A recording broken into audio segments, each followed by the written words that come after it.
जो सरकार हमारे विरोध में जो सरकारी कंपनियों का निजीकरण करने जा रही है, वो एक तरह से मजदूरों के हक से, उनके बच्चों के हाथ से रोटी छीनने का काम कर रही है। क्योंकि सरकार का जो ये नीति है, जो निजीकरण लाना सार्वजनिक क्षेत्र में, पीएसयू को निजीकरण करना, निगमीकरण की बात करती है, तो इसका हम विरोध करते हैं। अगर प्राइवेट कर देगा तो मुट्ठी भर लोगों के हाथ में संस्था चली जाएगी।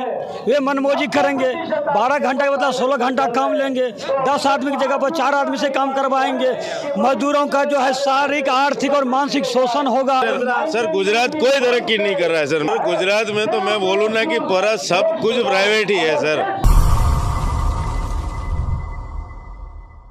मैं इस समय देश की राजधानी दिल्ली में संसद भवन के ठीक पास जंतर मंतर पर हूं और मेरे कैमरामैन दिखाएंगे कि देखिए कितना बड़ा प्रदर्शन हो रहा है।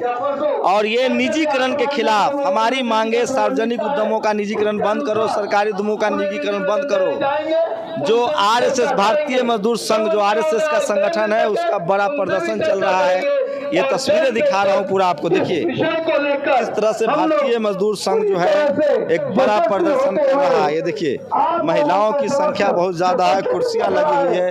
ये तस्वीरें दिखा रहा हूँ आपको, ये देखिए किस तरह से तमाम लोग जो है यहाँ प्रदर्शन कर रहे हैं निजीकरण के खिलाफ और सरकारी नौकरियों को बचाने के लिए बड़ा प्रदर्शन हो रहा है। ये तस्वीरें दिखा रहा हूँ, ये देखिए देखिए किस तरह से प्रदर्शन हो रहा है। मंच पर लोग बैठे हुए, लगातार तकरीर, भाषण चल रहा है और मुद्दा इनका है हमारी मांगे, सार्वजनिक उद्यमों को निजीकरण बंद करो, सरकारी उद्यमों का निगमीकरण बंद करो, कॉन्ट्रैक्ट आउटसोर्स मजदूरों का नियमित करो। लबो लुआ भी है कि ये लोग प्राइवेटाइजेशन के खिलाफ प्रदर्शन कर रहे हैं। और ये देखिए इस तरह से लोग जो हैं बैठे हुए हैं, धरती पर बैठ के प्रदर्शन कर रहे हैं और काफ़ी संख्या में लोग यहाँ प्रदर्शन कर रहे हैं। कहाँ से आए हैं सर? हम लोग पानीपत रिफाइनरी से आए हैं। और जो सरकार हमारे विरोध में जो सरकारी कंपनियों का निजीकरण करने जा रही है, वो एक तरह से मजदूरों के हक से, उनके बच्चों के हाथ से रोटी छीनने का काम कर रही है। क्योंकि एक लोग जब पढ़ता है, लिखता है, नौकरी लगता है, उसके बाद आप 40 की उम्र में किसी का रोज़गार छीन लोगे तो उसके बच्चों को क्या हालत होगी। उसके बच्चे कल को मजदूरी करने पे मजदूर हो। क्या नाम है? मेरा नाम जैकी कल्याण है, मैं पानीपत रिफाइनरी में कार्यरत हूँ। तो निजीकरण नहीं चाहते हैं? बिल्कुल निजीकरण नहीं होना चाहिए। जो सरकारी कंपनियां प्रॉफिट दे रही है, सरकार को फायदा दे रही है, उनका निजीकरण क्यों करना है? आज जो घाटे में उसका कर दें। नहीं, जो घाटे में है उनके लिए योजना लाई जाए, उनको मौका दिया जाए सुधार करने का। उनकी मैन पावर किसी तरह से प्राइवेट ना हो। प्राइवेट नहीं होना चाहिए। प्राइवेट करने के लिए बहुत सारे काम धंधे हैं, लोगों को अलग तरह के रोजगार देके प्राइवेट करना चाहिए। इस तरह का काम नहीं करना चाहिए। तो देखिए, ये देखिए किस तरह से काफ़ी संख्या में लोग आए हैं और मंच पर देखिए कि भारतीय मजदूर संघ का जो है वो भाषण चल रहा है। तो देखिए और भी कुछ लोगों से बात कराते हैं जो निजीकरण के खिलाफ हैं। कहाँ से हैं सर आप लोग? नहीं, सब लोग डिफरेंट स्टेट से हैं, हम झारखंड से हैं। नहीं, संगठन क्या है? Canara bank officers organisation. मेरा नाम नवीन सिंह है, कैनरा बैंक ऑफिसर्स ऑर्गेनाइजेशन के ऑल इंडिया जनरल सेक्रेटरी है। क्यों प्रदर्शन कर रहे हैं? आप ऐसा क्वेश्चन कर रहे हैं, क्यों कर रहे हैं? आप जान रहे हैं जो सरकार का जो ये नीति है, जो निजीकरण लाना सार्वजनिक क्षेत्र में, पीएसयू को निजीकरण करना, निगमीकरण की बात करती है, तो इसका हम विरोध करते हैं। क्या घाटा क्या है निजीकरण से? है घाटा? आप बताइए जो निजीकरण से फायदा क्या है? तेज काम होता है, सटासट काम होता है, बुलेट ट्रेन की रफ्तार से काम होता है। आप जिस राष्ट्र में है, उस राष्ट्र में रोजगार चाहिए। फास्ट काम के साथ पहले रोजगार चाहिए, रोजगार की जरूरत है। आप सबको प्राइवेट कर देंगे तो वो मजदूरों का शोषण होगा। इसलिए जो है वो कम मजदूर में, कम ये में ज़्यादा प्रॉफिट कमाना चाहेगी। तो हमारा काम सिर्फ प्रॉफिट कमाना ही नहीं है, हमारा काम एक जनहित में भी हमारा एक एक लोग भूखा ना रहे, उस और भी ध्यान देना है। इसीलिए निजीकरण का हम लोग विरोध करते हैं। मतलब मोदी जी कोई काम जनता के खिलाफ करते हैं क्या? नहीं, हम मोदी जी के नहीं कर रहे हैं। हम एक बात आपको जानकारी होना चाहिए, जो हम बार बार हम लोग ये कर रहे हैं, जो हमारा विरोध सरकार से नहीं है, एकदम स्पष्ट तो विपक्ष से है। नहीं, यहाँ पॉलिटिकल पार्टी है ही नहीं जो हम विपक्ष या पक्ष की बात करें। हमारा काम ट्रेड यूनियन चलाना है, एक श्रमिक क्षेत्र में पूरे विश्व आपकी मांग कौन मानेगा सर? सरकार मानेगी। सरकार कौन चला रहा है सर? कौन चला रहा है? सरकार चला रही है। मुखिया कौन है सर सरकार का? नहीं, सरकार का मुखिया है, लेकिन उसके साथ जो योजना बनाने में काम ब्यूरोक्रेट करते हैं। ये सारा पॉलिसी ब्यूरोक्रेट का है। मोदी जी ब्यूरोक्रेट के हाथों के खिलौना हो गए हैं। ऐसा हम नहीं करे हैं। मोदी जी ब्यूरोक्रेट के हाथ का खिलौना होते तो मोदी जी 2014 के आने के बाद राष्ट्र में राष्ट्रहित के लिए कई ऐसे कार्य किए हैं जिसको हम खुले मन से उसकी सराहना करते हैं और उसकी मतलब समर्थन करते हैं। लेकिन जब अपनी बारी आई तो आप लोग, हमारी बारी नहीं है, ये हमारी बारी नहीं है। मोदी जी तो कह रहे हैं कि प्राइवेट ज्यादा काम अच्छा करता है, सरकारी वाला अच्छा काम नहीं करते हैं। अगर मोदी जी ये कहते हैं तो हमारा काम है सरकार के अच्छे नीति का समर्थन करना और सरकार के गलत नीति का विरोध करना। हम पॉलिटिकल पार्टी। कौन सी सरकार की गलत नीति है सर? सरकार की ये नीति है ना, क्या आप एज ए मीडिया आप उसको मानते हैं जो निजीकरण होना चाहिए? हमारे मानने से क्या होगा सर? नहीं होगा ना। जनता जो कहेगी वो होगा सर, प्रधानमंत्री जो कहेंगे वो होगा सर। प्रधानमंत्री कहेंगे तो प्रधानमंत्री जहाँ गलत है, जहाँ सरकार की नीति डिरेल हो रही है। प्रधानमंत्री कहाँ गलत है? गलत है ना। हाँ, नहीं, यहाँ सिर्फ प्रधानमंत्री की बात आप पार्टिकुलर प्रधानमंत्री पर क्यों आ रहे हैं? तो देश कौन चला रहा है सर? देश सिर्फ प्रधानमंत्री लीडर होते हैं, लेकिन पूरा एक सामूहिक ये होता है। अरे सर, भारत में रेल का झंडा प्रधानमंत्री, पुल का उद्घाटन प्रधानमंत्री, विदेश में प्रधानमंत्री, हम लोग तो विदेश मंत्री, रक्षा मंत्री, सेना के यहाँ प्रधानमंत्री। हमको तो लगता है कि इस देश का सारा फैसला प्रधानमंत्री के कर कमलों द्वारा लिया जाता है, यशस्वी प्रधानमंत्री श्री नरेंद्र मोदी जी के द्वारा। आप लोग किसको जिम्मेदार मानते हैं निजीकरण के लिए, बताइए। बात सुनिए, यशस्वी प्रधानमंत्री थे, हैं और रहेंगे, इसको आप छोड़ दीजिए। हमारा काम है जो सरकार की कोई नीति गलत है, अगर कोई ब्यूरोक्रेट नीति बना के दिया है, ये राष्ट्रहित में नहीं है, मजदूर नीति, हमारा काम विरोध करना है। हमारा काम, हम पॉलिटिकल पार्टी थोड़ी है जो विपक्ष में है, जो सरकार का विरोध करना, विरोध के लिए विरोध करना है, विरोध के लिए विरोध करना। हम तो पॉलिटिकल पार्टी है नहीं, हमारा है ये राष्ट्रहित में नहीं है। क्या फायदा होगा सरकारीकरण अगर हो गया तो? हाँ, ये हो गया, सरकार की जितने भी योजनाएं ये होती है, जो आम जनता, जो सारी योजना निचले स्तर तक पहुंचाने का कार्य सरकारी बैंक करती है, सरकारी मिशनरी करती है। ये प्राइवेट सेक्टर काम तो नहीं है। प्राइवेट सेक्टर में कितने लोग जाते हैं अपना खाता खुलवाने के लिए, कितने गरीब लोग जाते हैं। गरीब लोग सरकारी बैंक में आराम से आते हैं और सरकार की बहुत अच्छे कार्य रहे हैं। आप देखिए जो सारे सरकारी बैंक यही कार्य करके परफॉर्मर रहा है।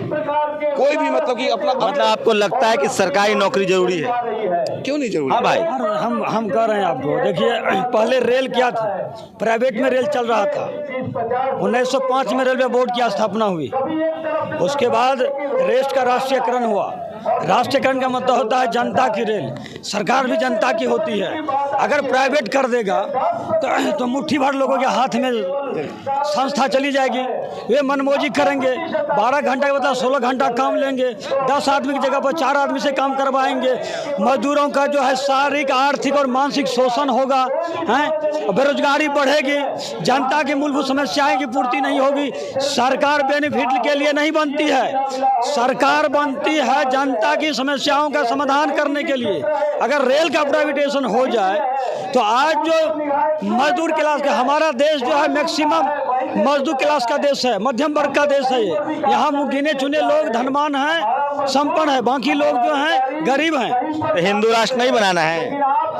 अब मैं हिंदू राष्ट्र पर भी मैं चर्चा नहीं करने जा रहा हूँ। मैं निजी मतलब प्राइवेटाइजेशन का मैं विरोध कर रहा हूँ। जो निजीकरण जो सरकार कर रही है, कुछ मुट्ठी भर हाथों के लोगों को दे रहे हैं। देखिए मार्केट जो है प्राइवेट हो जाएगा। आपको भी लगता है प्राइवेटाइजेशन ठीक नहीं है? क्या नाम है? सर मेरा नाम संजय कुमार मगरा है, मैं state bank officer organisation Gujarat से हूँ।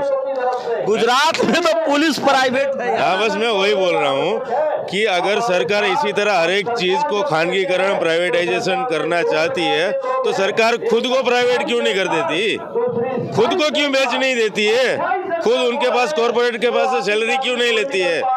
अगर सब कुछ बेचना है तो आप ही 27 साल से मोदी जी तो वहीं से सीख के आए हैं प्राइवेट। वहाँ तो police private, traffic police private, teacher private, इतना बढ़िया तरक्की कर रहा है गुजरात। सर गुजरात कोई तरक्की नहीं कर रहा है सर। मैं भी वहाँ मेरी उम्र 42 साल हुई है, ठीक है। मैं पिछले 22 साल से वोटिंग कर रहा हूँ, वहाँ ऐसा कुछ नहीं हुआ है कि जो वहाँ से प्रोग्रेस हुआ है। अरे गुजरात मॉडल पर चुनाव लड़ा जा रहा है, पूरा देश जा रहा है सर लड़ा सब कुछ जा रहा है सर, सही बात है, लड़ा सब कुछ जा रहा है। लेकिन गुजरात पहले से ही मॉडल था, उनके आने के बाद हुआ ऐसा कुछ नहीं है।